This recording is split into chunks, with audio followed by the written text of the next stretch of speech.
À quelques semaines de leur confrontation en quart de finale de la Champions Cup, Racing Men et Toulousain se retrouvent en clôture de la 16e journée du top 14.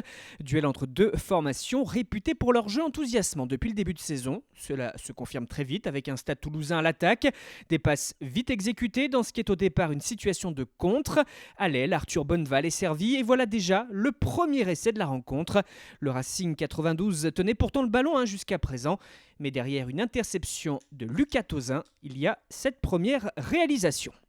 Mais les Franciliens sont récompensés de leurs efforts, grâce notamment au travail de Finn Russell à l'ouverture, dans l'animation, mais également à la conclusion, en force dans un registre donc différent. Les Hauts-Garonnais cèdent des occasions.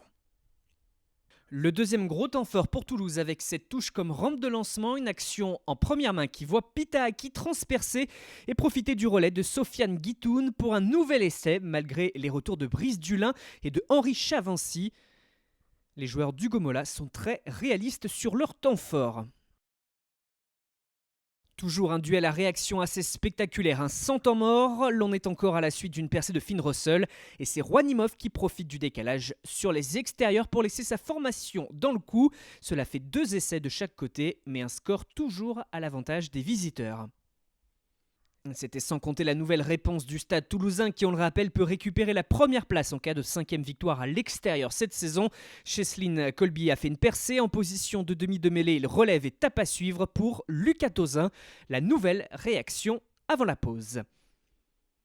Et à la mi-temps, Toulouse mène 27-12 dans cette Paris La Défense Arena. Finn Russell est sorti en fin de première période sur un protocole commotion et il laisse le Racing un peu orphelin de son métronome, d'autant que l'on tente une relance ambitieuse avec les 3/4. Olivier Clemensac n'assure pas sa passe vers Simon Zebo, contré par Lucas Tauzin en voulant repousser le danger.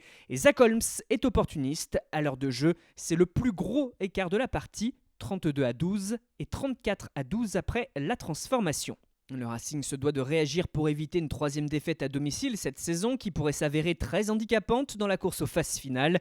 Teddy Iribaren ressort vers Joe Rokosoko qui maintient donc l'espoir dans cette fin de rencontre. D'autant que Toulouse, qui pensait pouvoir pousser pour un bonus offensif, se fait peur sur le final. Pierre Pagès est contré par Antoine Gibert, le premier ballon touché par les deux nommés. Et c'est le 8e essai de la soirée, 4 de chaque côté. Ben Volavola passera une pénalité pour ramener le Racing dans le bonus défensif. Mais c'est bien l'équipe d'Hugo Mola qui s'impose 34-29 et signe une victoire importante, de quoi donner le sourire au coach toulousain.